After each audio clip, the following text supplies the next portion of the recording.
So, ayan guys, mayroon tayong cabbage dito. Napa-cabbage yung gamit ko guys. Ayan. So, tatanggalin na natin siya ng isa-isa. Ayan. Iingatan natin yung dahon guys na hindi mapunit. Ayan. Okay na siya guys. Hugasan na natin. After hugasan guys, tatanggalin na natin yung matigas na part. Ayan. Ganyanin lang siya guys. Yan. Kapag okay na guys, papakuluan lang natin yung ating cabbage sa loob ng 1 minute. Ayan guys, 1 minute lang yan guys. Yan. After 1 minute guys, tatanggalin natin ito sa mainit na tubig. Ayan. At ilagay natin siya sa tubig na may ice. Yan, or ice water. Para hindi siya ma-overcook guys. Ayan. And after natin ito mailagay sa ice water guys, tatanggalin na natin ito at patuluin. Ayan. So guys, ito yung mga ingredients. Meron tayong manok na giniling, meron tayong spring onions, carrots, bell pepper, bawang, sibuyas, parsley, oyster sauce, meron tayong paminta at saka asin.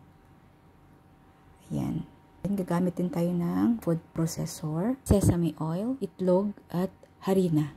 So guys, hihiwain lang natin yung ating mga ingredients upang hindi siya mahirap i-manual cutter. Then after that guys, dudurugin na natin yung ating mga ingredients gamit ang ating food processor. So ayan guys, paghalo-haloin lang natin yung ating mga ingredients.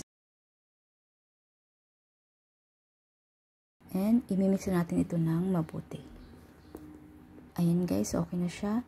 And then, magbabalot na tayo. Sa pagbabalot nito guys, para ka lang nagbabalot ng lumpia gamit ang ating lumpia wrapper.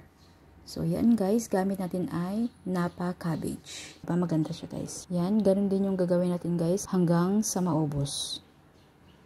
Ayan. So, ayan guys, tapos ko na siyang balutin lahat.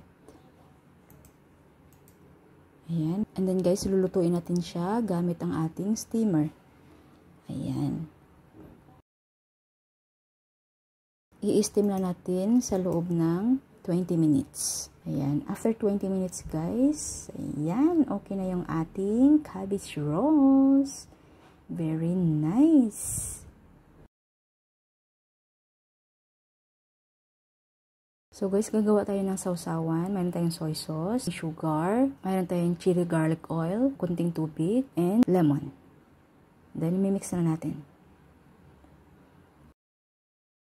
So ayan guys, para maganda tingnan yung ating cabbage rolls guys, lagyan natin ng spring onions and sesame seeds. Yan guys, tikman na natin. Ayan, ang ganda. Oh, diba? Ayan guys, sobrang healthy yan guys. Thank you very much for watching.